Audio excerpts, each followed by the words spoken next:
इस बार भारत में बादल फटने की घटनाएं कुछ ज्यादा ही हो रही हैं। कुदरत लगातार कहीं ना कहीं पहाड़ी क्षेत्रों में तबाही मचाए हुए है। गत दिनों जम्मू कश्मीर और हिमाचल में बादल फटने से 22 लोगों की मौत हो गई थी, जबकि 40 लोग लापता बताए जा रहे हैं। वहीं जम्मू कश्मीर के किश्तवाड़ में होंजर डच्चन गांव में बादल फटने से काफी बर्बादी हुई है। अमरनाथ गुफा के पास भी बादल फटने से बीएसएफ और सीआरपीएफ एवं जम्मू कश्मीर पुलिस के कैंपों को भी नुकसान पहुंचा है। वहीं हिमाचल के किन्नौर में 25 जुलाई को बादल फटने से 10 लोगों की मौत हो गई थी, जबकि कई अब भी लापता हैं। बता दें कि कश्मीर के किश्तवाड़ और अमरनाथ गुफा के पास बादल फटने की घटना बहुत ही डरावनी थी। हिमाचल के किन्नौर में भी बादल फटने के बाद तबाही का मंजर काफी भयावह था। बुधवार को किश्तवाड़ में बादल फटने से 4 लोगों की मौत हो गई थी। बाढ़ और भूस्खलन के कारण इस इलाके में भारी तबाही हुई है। राहत कार्य के लिए यहां सेना बुलाई गई। बुधवार को पूरे दिन यहां तेज बारिश हो रही थी। किश्तवाड़ के जिस होंजर गांव में बादल फटा, उस समय वहां कई लोग मौजूद थे। उनका कहना है कि गांव में अचानक ऊपर की पहाड़ी से तेज आवाज आने लगी। लोग समझ नहीं पाए कि क्या हो रहा है। कुछ ही मिनटों के बाद पानी, पत्थर, लकड़ी और मिट्टी का भारी मलबा पहाड़ी से नीचे गिरते दिखने लगा। आंखों के सामने कई घर और दुकानें बह गईं। चारों तरफ चीख पुकार मच गई। अंधेरा होने की वजह से कोई किसी को देख भी नहीं पा रहा था। बारिश इतनी तेज थी कि बाहर निकलना भी मुश्किल हो रहा था और डर भी लग रहा था। लोगों ने फोन करने की कोशिश की, लेकिन मोबाइल में नेटवर्क भी नहीं था। लोग बचाव के लिए गुहार लगा रहे थे, लेकिन कोई मदद के लिए नहीं पहुंच पा रहा था। पूरी रात भयावह का मंजर जारी रहा। सुबह करीब 3 से 4 बजे बारिश कम होने के बाद आसपास के गांव से लोग बचाव के लिए वहां पहुंचे, लेकिन वे भी कीचड़, तेज बारिश और बाढ़ के कारण कुछ ज्यादा हेल्प नहीं कर पाए। घंटों तक अफरा तफरी के हालात रहे। बाद में पुलिस और सेना के जवान वहां पहुंचे। राहत बचाव कार्य का काम शुरू हुआ। जगह जगह लैंडस्लाइड के कारण घायलों को ले जाना भी मुश्किल था। इस वजह से घायलों को स्ट्रेचर पर लेकर 5-5 किलोमीटर पैदल चलना पड़ा।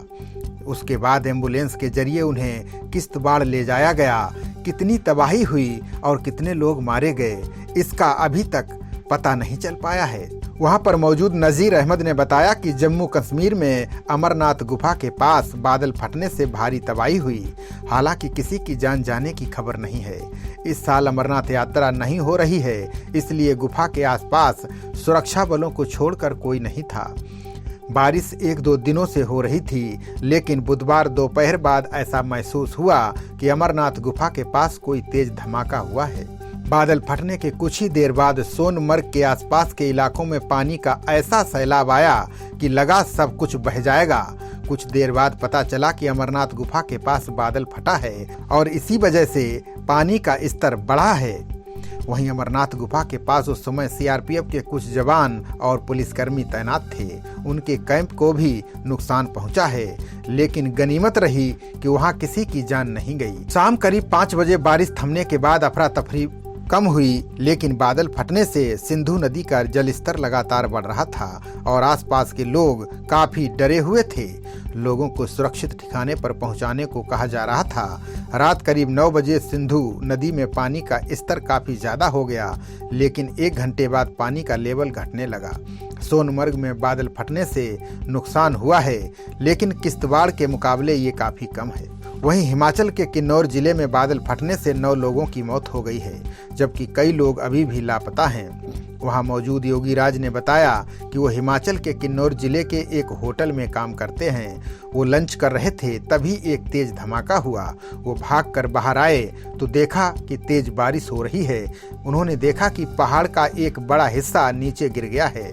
ऊपर से पत्थर के भारी टुकड़े नीचे गिर रहे हैं। एक बड़ा सा पत्थर बसपा नदी के ऊपर बने एक पुल पर जा गिरा। पुल एक ही झटके में टूट गया। ये पुल बस्तेरी गांव को जोड़ता है। इसके बाद वो अपने दोस्त के साथ पुल के पास पहुंचे। पुल पूरी तरह से टूट गया था। तब जाकर पता चला कि बादल फटा है और उसी वजह से कई जगह लैंडस्लाइड हुआ है। लोगों की जान बचाने के इरादे से वो आगे गए, लेकिन स्थिति बहुत ही दर्दनाक थी। उन्होंने बताया कि उनके सामने ही 6 लाशें निकली। एक व्यक्ति को सिर में चोट लगी थी, जिसे रेस्क्यू किया। उसके बाद पुलिस और आईटीबीपी के जवान पहुंच गए। बारिश और भारी जल जमाव के कारण राहत कार्य में काफी परेशानियां आ रही थीं। खबरों का सिलसिला जारी रहेगा। देखते रहिए जनप्रवाद। नमस्कार।